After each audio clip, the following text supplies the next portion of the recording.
এমন রসালো ডিজাইনার মিষ্টি যদি ঘরেই তৈরি করে নিতে পারি তাহলে কিনে খাওয়ার কি প্রয়োজন বলুন তো। তবে এই মিষ্টিটা তৈরি করা কিন্তু একদমই সহজ। ফুল রেসিপিটা দেখে নেবেন।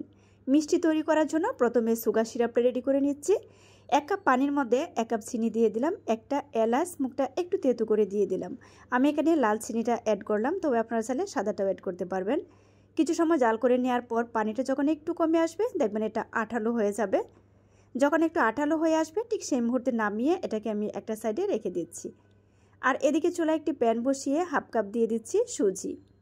সুজিটাকে আমি হালকা একটু ভেজে নিচ্ছি।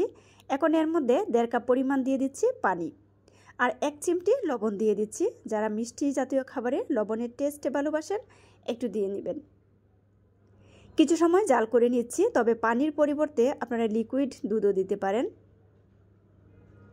আর যখন পানিটা শুকিয়ে আসবে দেখবেন যে একসাথে জমাট বেঁধে আসবে।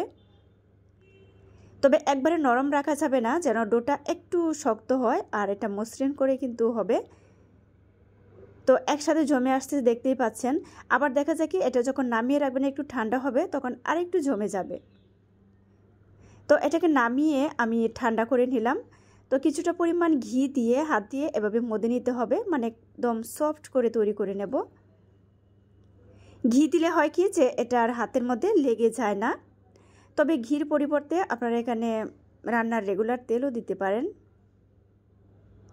তো এটাকে আমি একটা পিঁড়িতে নিয়ে নিলাম, নিয়ে আবারও আমি ভালো করে একটু মধে নিচ্ছি। তারপর এটাকে গোল শেপ করে আমি রুটির মতো করে একটু পাতলা করে নেব হাত দিয়ে এভাবে। তবে খুব বেশি পাতলা হবে না, আপনারা দেখেই বুঝতে পারবেন যেটা কতটুকু পাতলা বা মোটা। তো এখন আমি মিষ্টিটা তৈরি করে নেব। এক একজন অবশ্য এক একভাবে তৈরি করে নিতে পারেন। এখান থেকে কিছুটা পরিমাণ নিয়ে হাতে গোল শেপ করে একটু চ্যাপটা করে দিতে পারেন বা গোল করেও তৈরি করতে পারেন। আমি অবশ্য একটা সাজ নিয়েছি, একটু ডিজাইন করে আজকে মিষ্টিটা তৈরি করব। তো এভাবে কেটে তারপর আমি উঠিয়ে নিচ্ছি। উঠিয়ে আঙ্গুল দিয়ে একটু চাপ দিলেই কিন্তু এটা থেকে বের হয়ে যাবে। আর এটা কিন্তু যেহেতু সুজি দিয়ে তৈরি করা, এটা কিন্তু অনেকটাই নরম। দেখতে পাচ্ছেন কি সুন্দর হয়েছে। তো সেমভাবে আমি সবকটা রেডি করে নিলাম। মনে হচ্ছে যেন কতগুলো ফুল ফুটে আছে। এখন এগুলাকে আমি তেলের মধ্যে ভেজে নেব। তেলটাকে একদম হাই হিটে গরম করে নিতে হবে। তারপর এক এক করে সবকটা দিয়ে দিচ্ছি। এখন অবশ্য চুলার তাপটা আমি মিডিয়াম করে রেখেছি।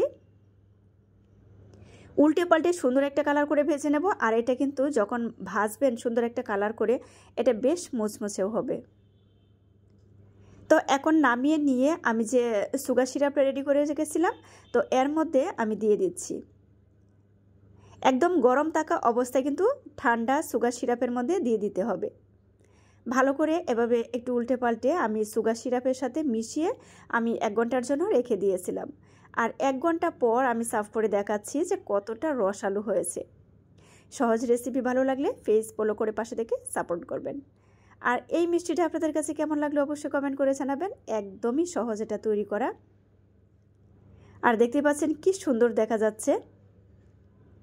আমরা নিজেরাই যদি এরকম মিষ্টি ঘরেই তৈরি করে নিতে পারি তাহলে কিনে খাওয়ার কি প্রয়োজন বলুন তো। আমার তো মনে হচ্ছে যে সবকটা আমি নিজে একাই খেয়ে নেই, এত বেশি রসালো হয়েছে। তো ভিউয়ার্স সবাই ভালো থাকবেন, তবে বাসায় ট্রাই করবেন। আল্লাহ হাফিজ।